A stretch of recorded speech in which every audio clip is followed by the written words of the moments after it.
요즘 이더리움 시장 정말 심상치가 않죠? 거대한 자금이 썰물처럼 빠져나가고 가격은 위태위태한데요. 오늘 이 시간에는 이 홀란드에 숨겨진 진짜 이야기는 과연 무엇인지 함께 깊숙이 파헤쳐 보겠습니다.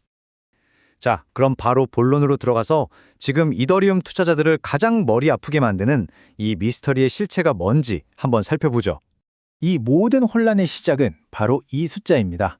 지난 나흘 동안에요, 미국 현물 이더리움 ETF에서 자그마치 2억 2,370만 달러가 순식간에 사라졌습니다. 정말 어마어마한 돈이죠.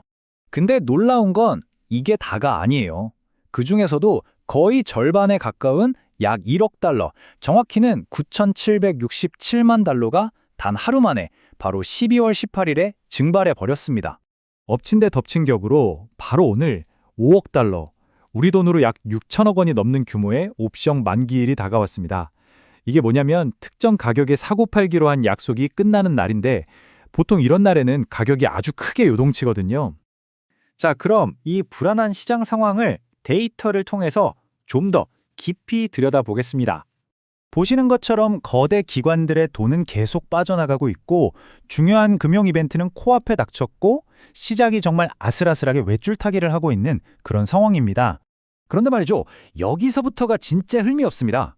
이 시장의 큰 손들이라고 할 수 있는 플레이어들이 뭐랄까 서로 말이 안 맞는 앞뒤가 다른 움직임을 보이고 있다는 거예요. 이게 미스터리를 더 깊게 만들죠? 바로 이 부분이 이번 미스터리의 핵심인데요. 한쪽에서는 블랙록 같은 거대 기관들이 ETF를 운영해야 하니까 이더리움을 막 사들이고 있어요. 근데 바로 그 ETF에서는 사람들이 돈을 빼가고 있다는 거죠. 이상하지 않나요? 한 손으로는 사고 다른 한 손으로는 팔고 있는 셈이니까요. 결국 핵심은 이겁니다.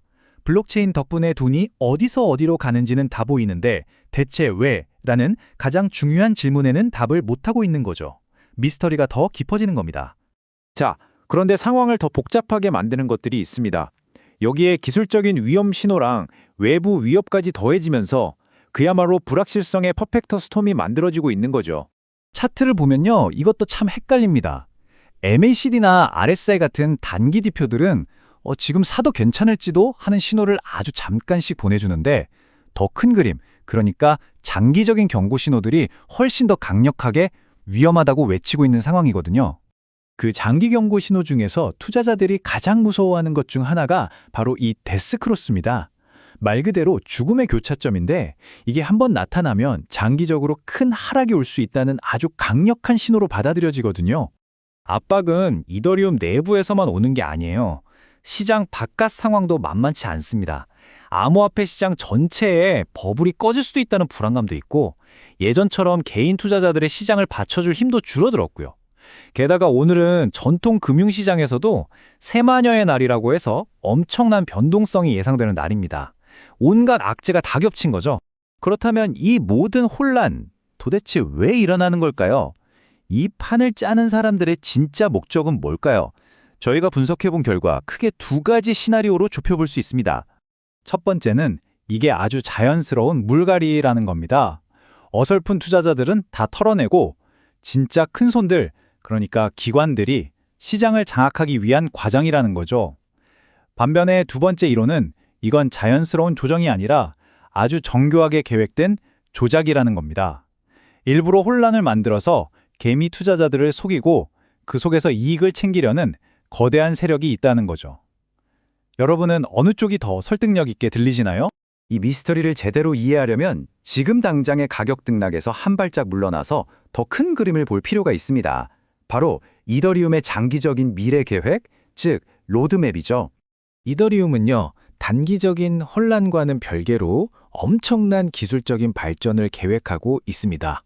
내년 초 팩토라 업그레이드를 시작으로 최종적으로는 2030년까지 초당 100만 건의 거래를 처리하는 게 목표예요. 이건 정말 어마어마한 성능 개선이거든요. 이런 기술적인 로드맵 말고도 이더리움의 기본적인 체력, 즉 펀더멘탈은 여전히 아주 튼튼합니다. 성공적으로 지분 증명 방식으로 전환했고 시간이 지날수록 코인 수가 줄어드는 디플레이션 모델을 가지고 있죠. 또 디파이나 실물자산 연계 분야에서 기관들의 러브콜도 계속되고 있고요. 이런 것들이 지금의 단기적인 폭풍을 버텨낼 튼튼한 닻이 되어주고 있는 겁니다. 그래서 전문가들의 전망을 보면 이렇게 기간별로 전략이 나뉩니다. 단기적으로는 변동성이 크니까 아주 조심스럽게 접근해야 한다는 의견이 많고요. 중기적으로는 조정이 올 때마다 조금씩 모아가는 전략이 유효할 수 있다는 분석도 나옵니다. 그리고 장기적으로는 결국 이더리움의 펀더멘탈을 믿고 아주 긍정적으로 보는 시각이 지배적이죠. 자, 오늘 이야기를 정리해보면 이렇습니다. 지금 시장에는 서로 다른 신호들이 마구 뒤섞여 있어요. 그래서 단순히 오를까 내릴까를 맞추는 것보다 더 중요한 건 지금 이 시장에서 대체 어떤 게임이 벌어지고 있는지를 파악하는 것 아닐까요? 어쩌면 그게 가장 큰 리스크일지도 모릅니다. 항상 호기심을 갖고 신중하게 시장을 바라봐야 하는 이유입니다.